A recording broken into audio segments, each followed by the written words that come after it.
We're here tonight in part because at one of our earlier Pizza and Politics, Tim Bagliera and Chip Smith came up to me and said, we really want to use Pizza and Politics to get out the word. At that point, it was on Simpson Bowles, and Tim had found Enact the Plan, which was built around Simpson Bowles, right? And then he became co-chair of Fix the Dead with our leadership council member at the Andrews Institute, Governor Dunn. And we wanted to give you, students, as well as the community, and I see some people from my lifelong learning classes here. I'm so glad you're here. So we have students and people from other generations here tonight to actually have that conversation about whether or not one generation is stealing from the other and what you would do about it. So we're really interested. One gentleman came in and said he wants to sit with students because he wants to hear what they have to say. So let me just introduce a couple of other people. Phil Smith, who's here from Atlanta and Washington, D.C., the head of the Concord Coalition, someone who was on Capitol Hill at the same time that I was many years ago. He's a graduate of UGA, and he now runs the Concord Coalition, which was founded by two senators who really thought something needed to be done. And you want to know how long ago that was, Phil? How many years ago was it that Senator Rudman, where's Phil? Right here. Phil, that Senator Rudman and Senator Tsongas decided. I know it's at least 20 years because that's when I was on the Hill. You hit it right on the head. 20 years ago, people were beginning to think about how do we do this. And so here we are 20 years later, and we want to know what you have to say about it. I've already mentioned Tim, as did Turney and Governor Dunn. And now, did John Crisp come in? Chip Smith and John Crisp are really important to this effort because they're helping get the word out. And I don't see John. So I'll turn it over now to... Oh, there you are. I'm sorry. The lights are really bad. We have a theater production in here, and I can't see you. And so without further ado, I'll turn it over to Phil Smith, who has been doing these kinds of exercises all over the country. You can actually see a YouTube video of one that was done at George Washington University, and we're filming tonight. So, you know, if y'all come up with some great solutions, you might find yourself on YouTube. So thank you very much, Phil. It's yours. Thank you, Linda. Thank you so much, Linda. I have this microphone on so I can walk around a little bit. Thank you all for coming out tonight to try to do what Congress and the President has been unable to do for quite some time now, which is basically put together a fiscal plan for our country. They have trouble putting together just even an annual budget. We've been trying to talk them into maybe if they could do a 2-year budget, a biennial budget, maybe that would help them out some. They can't do that. But you guys are going to have a chance today to do better, and hopefully you will. So this is an exercise that the Concord Coalition has put together, and we've been running it for several years, and we update it year after year. It's based on nonpartisan Congressional Budget Office projection numbers. They score all these things. And basically what we have is about 40 different line items tonight that you can vote on. And it's a variety of items that folks up in Washington are talking about. Democrats are talking about it. Republicans are talking about it. Independents, the whole 9 yards. And so you'll have a chance tonight to take a look at some real issues that are affecting folks. And we'll see what y'all can do. Now, does everybody have a workbook? More importantly, does anybody not have a workbook? This is the device by which we will be assembling our own federal budget today. So it's very important that you have this. And Linda, thank you so much, by the way, for that fine introduction.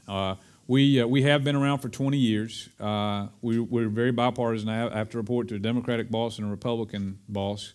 Unfortunately, Paul Tsongas, who was the Democratic co-founder of the Concord Coalition, passed away back in 1997, and then our Republican co-founder, Warren Rubin, actually just passed away about 3 or 4 months ago. And right now, Sam Nunn is our co-chairman from my home state of Georgia. So we really are a big mix of Democrats and Republicans. And our main mission at the Concord Coalition is to simply educate Americans about federal budget issues. So I spend a lot of my time traveling around the country giving speeches. We give a pretty good lecture at the Concord Coalition, but this is my favorite thing that we do because we have found that people learn a lot more by doing something like this. It's experiential learning and not just getting the typical lecture. So without further ado, why don't we take a look at this workbook? And in just a few minutes, I'm going to shuffle you around a little bit. Since this is a Washington role-playing exercise, we're going to bust up friendships and marriages and whoever you walked in here with momentarily.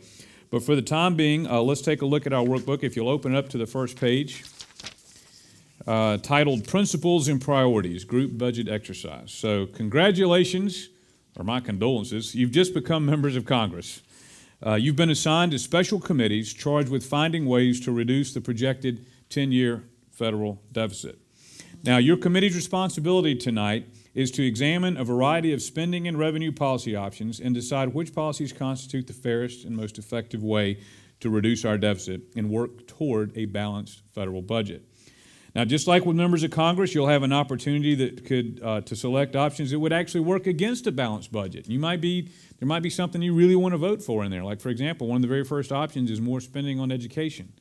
You might feel passionately about that. You might want to do that. But if you spend the type of money for that's, say, $30 billion over 10 years, then you've got to find $30 billion as an offset somewhere else within the budget to see if to make the numbers work. So you'll kind of see how it goes as we get started here. But again, you'll have the opportunity to select options that could either work for or against the balanced budget. Selecting those options for higher spending or lower taxes means you got to find those offsets. Now, decisions to accept or reject each of these options tonight will be group decisions where majority rules, so no ties, majority rules at your table. Now, you'll be discussing and voting based on your own personal principles and your own personal priorities. Do you think the federal government is too big, too small, or just about the right size? Which areas of federal government deserve more funding? Which deserve less now and for the future? Should taxes be on the table? As your special committee makes decisions, I ask that you consider the following. We've interviewed members of Congress, and this is a lot of times the criteria they use. Obviously, you can use your criteria too, but to keep it realistic, try to keep these things in mind, and they're listed here at the bottom of this page. Economics, how will your decision affect the economy, both in the short term and the long term? Public policy, what effect will your choices have just beyond the numbers on this page? Because this exercise is a lot more than just about simply numbers on a page. There are real people that are affected by the decisions that you make here tonight. Do your choices fit the vision for the nation's future? And then lastly, as much as we try to depoliticize this exercise, frankly, there's probably not a bigger political document in the world than the U.S. federal budget, because if you think about it, it's where all of people's concerns wind up and what they truly believe winds up in the budget. So I ask you to consider politics in this way. How will voters respond to the way that you do? Because this is the hardest thing to simulate, is a lot of the members of Congress are just dying to get reelected, and that really does drive a lot of these decisions. So you've got to be able to explain to your voters, once you leave this room tonight, why you voted as you did. Can you defend your decisions? Will you get reelected? Will your supporters continue to support you? Will there be a 30-second television ad run against you when you come home after making some of these decisions? Okay, let's flip the page. Now, if you guys can stick with me for just another 3 or 4 minutes, we're getting into the thickest part of the exercise right here. If you can get through this, the rest is a lot of fun. What I've got to do here in the next 3 or 4 minutes is I've got to give you just a quick budget briefing. And I'm going to give you a snapshot of where the federal budget is now, and then a projection of where it's going. So if you look at the page titled A Snapshot here, and you've got the 2 pie charts on there, this is from fiscal year 2012. The spending is on the left, the revenue is on the right. Let's take revenue first. We funded a lot of our government last year from the deficit. Surprise, surprise. Hopefully you've heard about that by now. In fact, we had a deficit last year represented in this pie chart of over $1 trillion. Other ways that we funded the government, individual income taxes, over $1 trillion. By the way, these numbers tonight are generally in hundreds of billions of dollars. So if there's a comma in it, We've graduated to trillions. That's a lot of money. Okay, next up, Social Security and Medicare. Since we're talking about everything the federal budget does, we're going to talk about Social Security and Medicare. Those taxes came in at about $845 billion last year. Corporate income taxes came in at about $242 billion.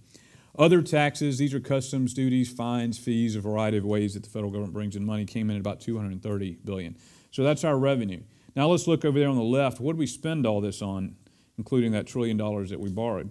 Well, about $838 billion was spent on health-related expenses, and that's a very broad category. That includes Medicare, the federal government's part of Medicaid, veterans' health programs, safety health inspections, children's health insurance program, and then Social Security. We spent about $773 billion on Social Security last year. Defense, about $680 billion. Income security was a pretty high figure at $542 billion. That's sort of high because unemployment is high right now.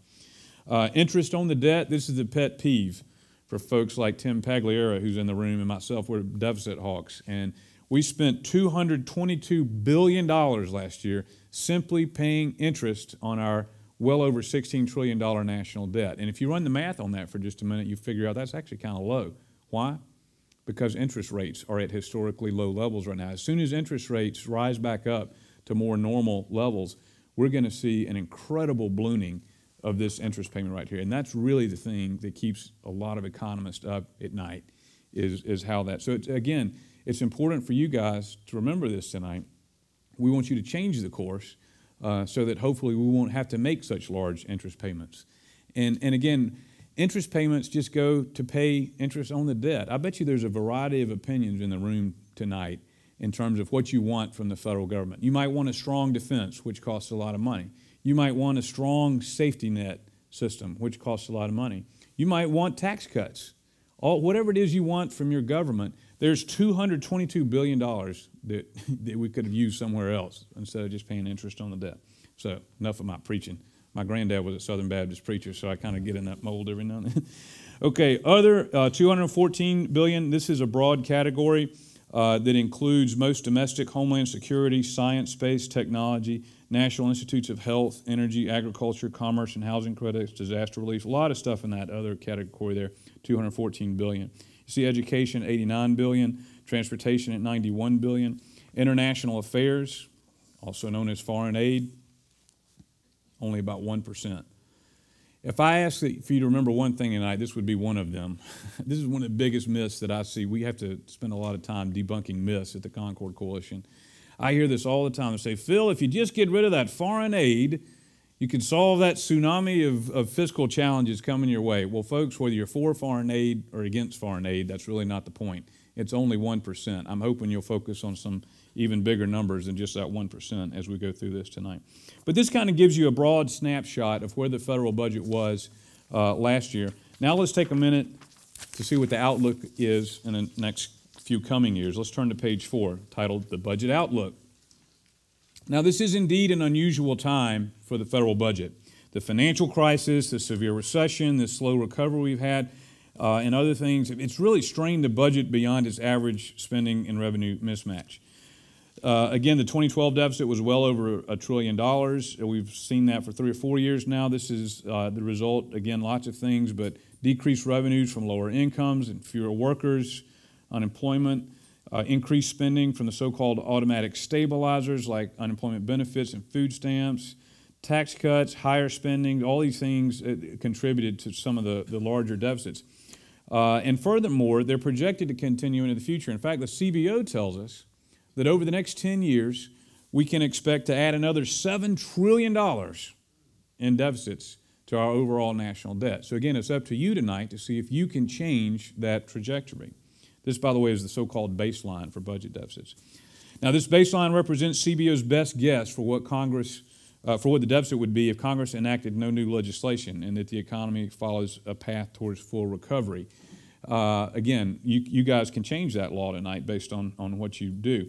Now, this projection assumes all sorts of things that we think at the Concord Coalition is actually a little bit rosy, probably. So in other words, the situation is probably even worse than what the CBO is saying. But again, it's up to you tonight to see if you can change it. Now, here's another key factor to remember. Beyond the next 10 years, there's something transformational that's really happening that is different than this recent recession that we've been through. Fundamental transformations are underway in our society that will have a much greater impact, and they're really related to an aging population and explosive healthcare costs. These will cause federal spending on entitlement programs like Social Security and Medicare to dramatically increase, and additional borrowing to pay for that spending will threaten economic growth and increase the burden of interest payments that we talked about a while ago. So with all of this background in mind, I want you not to discuss, but just think about in your own mind for a moment the different approaches that we can take tonight in addressing this. Should we rely only on tax increases to solve this problem?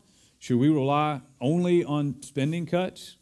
Should it be a combination of tax and spending cuts? Again, I'm not here to tell you what to do. We want to hear from you tonight. And by the way, I'll be looking at what each of your tables do, and we'll get a copy of what each of your tables do. And groups like the Concord Coalition and Fix the Debt, John Crisp and Chip Smith, their group, and Tim Pagliara, and these groups, oftentimes we're asked to testify before Congress, and they ask us, what are y'all hearing out there across America? And we can use examples like this, of this exercise that we're doing tonight here at Lipscomb, and give them answers of what the citizens are telling us out there. So please take this seriously, because we take your results very seriously. Now let's flip the page, and we're almost to the fun part now. Making the hard choices. So in just a minute here, I'm going to ask that you and your fellow committee members review each of these options and indicate you're going to take a vote. The first thing you're going to do is, I know we got a lot of leadership potential in this room, but look around your table when I divide you up momentarily, and I'm going to ask that you pick a chairperson. And the job of that chairperson will be to read each vote, each item, and take a vote on that. And then I want you to tally these votes. Now, for the purposes of tallying tonight, I'm really only interested in your yes votes. Some of your yes votes will be negative, meaning you're making the deficit worse. Some of your yes votes will be positive, meaning that you're making the deficit better. But if you vote no, if you think about it, basically you're ignoring that option. So really, for the purposes of tallying, I'm only interested in your yes votes. So keep that in mind as you tally. Now, here's one other really cool caveat. You guys, I know y'all are smart, and many of you are experts in many areas, and we've got some folks in the room tonight that have a lifetime of experience that can help us with these things, but we can't all be experts on everything. So what we have to help us with each of these options is a larger document. You all have your workbook, but on every table, we have an options book. And that options book has one entire page dedicated to every item that we'll be voting on tonight. And basically what we've done, the governor will appreciate this, we've gone to every lobbyist that was for each issue and every lobbyist that was against each issue. We said, give us your best arguments. And they've put them down precisely on this table here so that you guys will have the information you need to discuss these at your table. Now, let me give you one little hint. Please don't use this options book with every single thing you vote on. Otherwise, we'll be having breakfast together in the morning, okay? So only use the options book when you need it. If you have a consensus that's already developed and your table knows where it wants to go on an issue, vote and move on to the next issue, because we're going to be really strapped for time tonight as we do this. Now, given our time constraints tonight, your range of possibilities in this exercise is necessarily limited to a representative sample of frequently debated budget options. In this exercise, you'll actually be able to gain more than $5 trillion to the Treasury, thereby decreasing the deficit through cuts or a variety of ways that you can get there. But you could actually go the other direction. We're hoping you won't, but you can. You could actually lose $5.6 trillion and increase the deficit. So it's up to you tonight to see what direction that you're going to go in. Now, some of the common complaints that I hear are, we didn't have enough time to do this. I didn't have enough information. If I could have amended that and voted for half of it, I would have, but we can't make amendments tonight. We can only do this. These complaints I hear from real live members of Congress as they walk off the House floor.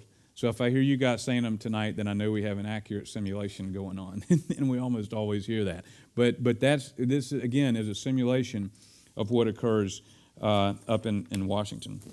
So what I'll do before I turn it over to you is I will just take a moment just to kind of give you an example of how this is going to go. For the next 20 seconds, I'll pretend like I'm the chairperson at your group. Okay, item number 1, Create infrastructure program to repair and modernize the nation's public schools. -30. That means it's going to cost us $30 billion. You're going to make the deficit worse by $30 billion. But again, you might really believe in that. You might be a big proponent of education. But then I might say on the other side, funding for education in this country takes place mostly on the state and local level. And tonight we're talking about the federal budget, so I don't really agree with that. So you get this discussion started at your table, and then you figure out which way you're going to vote. You develop a consensus. Again, a tie fails. So you've got to be able to get a majority vote at your table to go through there. Now, then we'll switch. I'm going to switch roles in just a minute, and I'm going to become the Speaker of the House, and I'm going to call the House to order. I'm going to interrupt you periodically to tell you where you should be, and I'll give you a hint. You probably won't be as far as long as you should be when I first interrupt you, so don't freak out when that happens, but it always happens. And what I'd like to do at this point, I think we have about 25 or 30 people here in the room, and I think we've got plenty of tables to go around. So what I'd like to do to make sure we make this random in nature, and I hope I don't bring back any nightmares from PE class, but y'all remember when we used to do this, that count-off game where everybody has to remember your number? You're about to be assigned a number from 1 to 5. All you got to do is remember this number and then sit at the appropriate table, right? So we'll have 5 different tables. And why don't we let this be table number 1? We'll let this be table number 2. We'll let this be table number 3, table number 4 in the back, and table number 5. And let's see how that works out. If it doesn't work out perfectly, we can rearrange some things. But just remember your number, okay? And repeat after me. 1, 2, 3, 4. Do y'all want to play? Okay. 5. 1, 2, 3, 4. 5. 1, 2, 3. Governor? I won't be able to. Okay. Well, why don't you observe with us? That's okay. Thank you. 10. 4. 5. 1, 2, 3, 4, 5. 1, 2, 3, 4, 5. 1, 2, 3, 4, 5. All right. Did I miss anybody? 1. Are you playing with us? Okay. 1, 2. And then in the back of the room, 3, 4, and 5. Okay. So to make it easier, if you're number 4, raise your hand.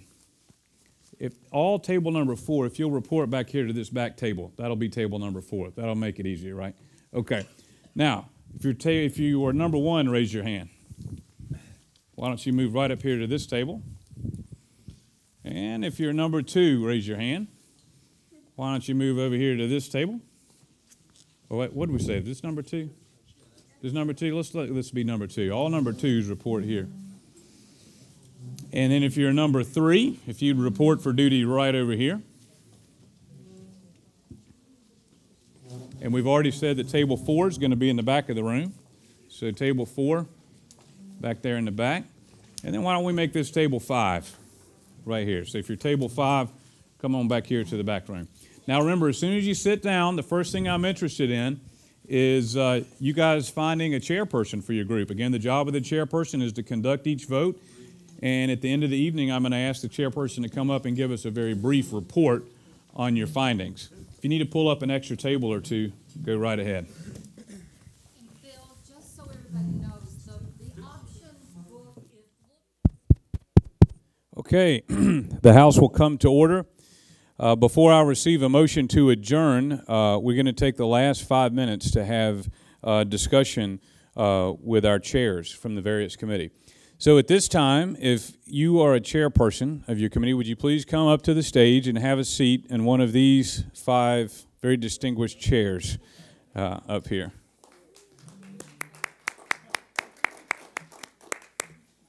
As they say on The Price is Right, come on down.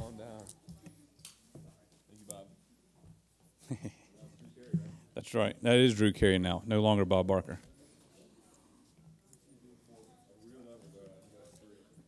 So we've got a couple of microphones.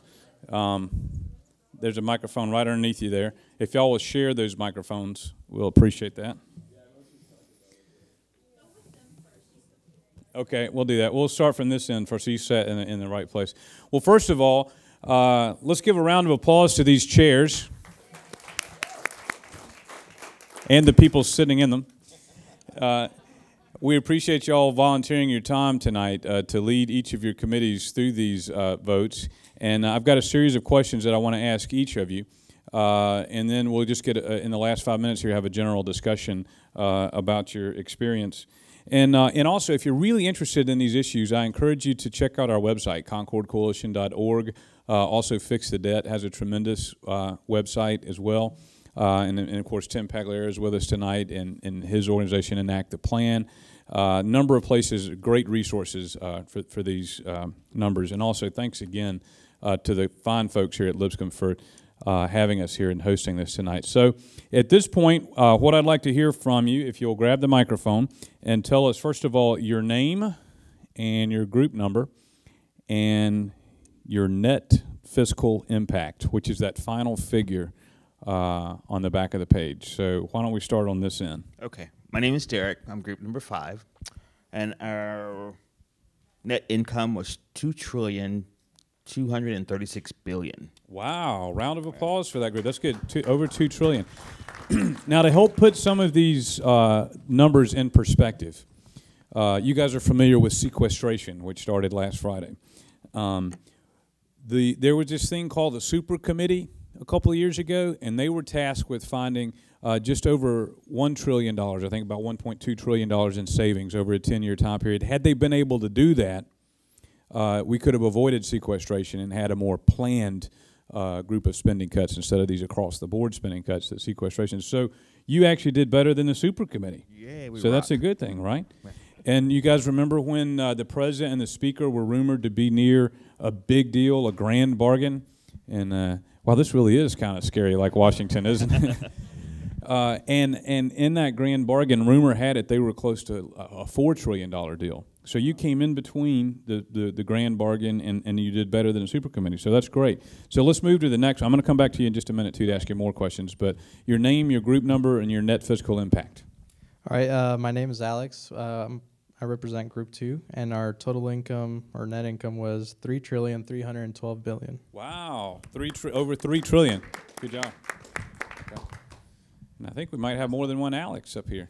I was going to say, I share the fine name of Alex as well. And our group number 3 over here, we saved $4.497 billion. Whoa, $4 trillion. Yeah, that is a question we're going to have to ask each of these chairs. Okay, next up. My name's Alma, and I represented group number 4, and our net fiscal was $1.825 billion. So a bit lower than others. Well, that's okay. You deserve a round of applause, too. Still did better than the folks in Washington, right? Okay. Last but certainly not least. My name's Elizabeth. I represent group number 1, and our net fiscal impact, or what we saved, was $4.080 billion. Wow. So $4 trillion. Another group up there. That's impressive. By the way, if you have suggestions for things that we can add in the exercise, I always like to ask people that because we try to put in as much as we can, but obviously we're limited. Sometimes, I'll ask students this question. One time a guy told me, I won't tell you what college campus this was on, but he said, why don't we just borrow all of our debt from one particular country and then go invade that country over there? So, I ask for input. Sometimes I get it, but what I want to hear from you guys now is, and you can answer in any given order, so we don't have to go down the line, just if you feel like answering. Was it completely harmonious in your groups? Was there some contention in there along the way? What was the experience like? Who'd like to go first? for a lot of things, we were unanimous, but there were several options that, we had just like 3-2 vote, and so that's how we did it. You could see how any one person could take this exercise and go through and write yes and no. It'd be pretty easy. The real challenge is in a group environment, is it not? And in fact, that's part of the challenge that Congress, which is kind of like a giant committee, faces. And keep in mind, even though we have a nice, diverse group here at Lipscomb tonight, imagine what it's like in Congress. You've got 435 House members, 100 senators from every nook and cranny of the country, and some of the most passionate voices from a variety of ideologies, hammering these things out, these things that you guys worked on tonight. What about some of the others? Was it harmonious, contentious? For our group, it was healthcare and Social Security. We were pretty unanimous on saving money there. Okay. Across Did you the have an board. AARP person at your table or no? I don't think I can speak The for my lights are colleagues bright up here. I Um, can't see it. That always makes a difference. It's important to have an intergenerational group over here because I found, that when you're talking about Pell Grants and things, students really get that. And when you're talking about entitlement programs, but that was interesting that you guys focused on those areas. What were some of the other big ticket items that you guys found where you were able to get savings? A lot of our savings came from healthcare and Social Security. Okay. And that's where a lot of the big numbers are in terms of the projections over the next few years.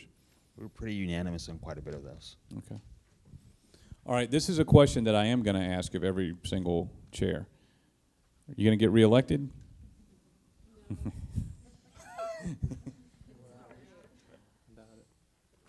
No? Alex is a maybe over there. All right. I would say it depends on what, like, if considering if our district or whatever was in like the southern rural, like more conservative Right, areas of right. Tennessee, Mm-hmm. then possibly. Mm-hmm. But Davidson County, probably not. Right. Right. And so- Good point. Very good point. So it really depends on your constituency and where your district is, based on these things. Any surprise? And the lobbyists for the things that you say. That's exactly. Linda makes a good point. The lobbyists. In fact, a lot of times, if we have more time to do this exercise, we do create a role sometimes for lobbyists that'll come around and try to twist your arms to vote one way or the other, which is a lot of fun as well. Any surprises for anybody in here? There were some small numbers, some big numbers. We do that on purpose. One of the items in there was there's an item that would eliminate the dollar bill. And a lot of people don't realize that would actually save $3 billion over the next 10 years. And why is that? A coin is actually more expensive to produce, but it lasts longer, right? A dollar wears out so fast. And we've tried it several times in this country, but for some reason Americans just really don't want to go to a dollar coin, but it would save money. And did you guys spend a lot of time on that one? I was just going to add that our group was extremely divided, actually, on the dollar bill, believe it or not, and kind of break down. It's like, it's only $3 billion, guys. Right. Then you flip the page, and there's like a $400 option or a $400 billion option. Yes, ma'am. Can I ask for the people who got to 4 billion or 4 trillion. and over? Did you get it out of the discretionary spending section? Is that No. you did? So you didn't get it.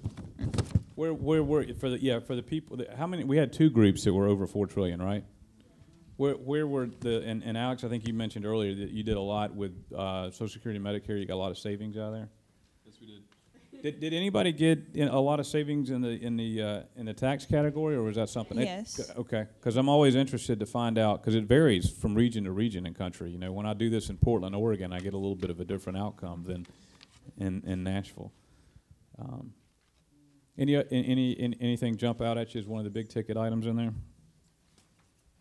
And some of these things, you may not have ever dealt with, but people feel really passionately about some of these things, like limiting TRICARE health insurance benefits for military retirees.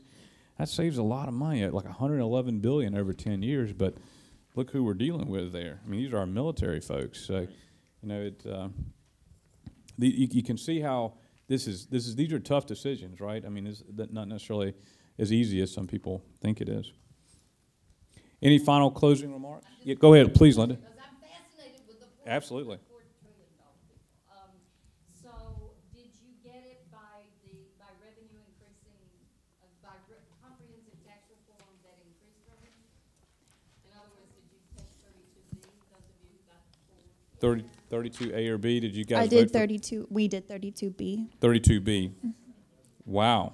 So you engaged in revenue increasing comprehensive reform. 3 new brackets go up by 2% each to 10%, 16%, and 26%, and that got you over $1 trillion. That right there was $1.3 trillion of your overall $4 trillion. Alex, what did y'all do on that?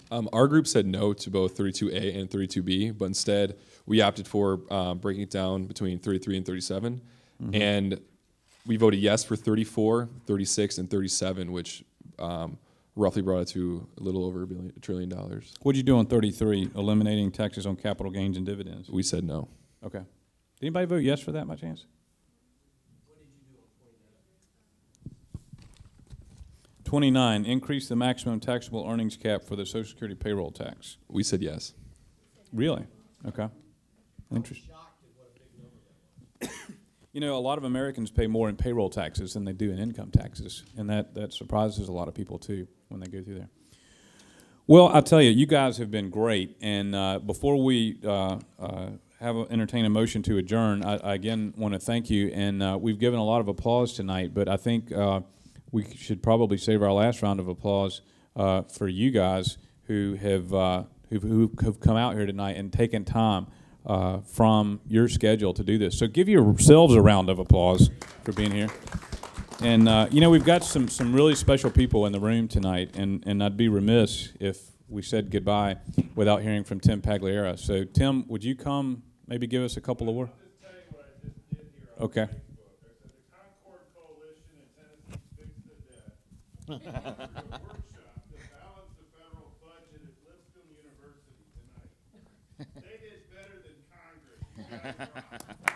All right. I like that.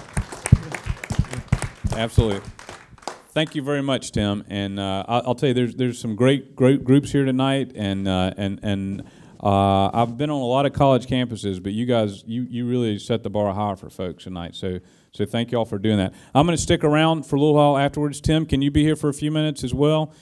John Crisp and Chip Smith from Fix the Debt, we're all here, and we'd be glad to talk with you. There's Concord Coalition brochures on the table. Linda, thank you so much, and Dean, it's been great tonight. So let's all stay in touch, and y'all have a great night.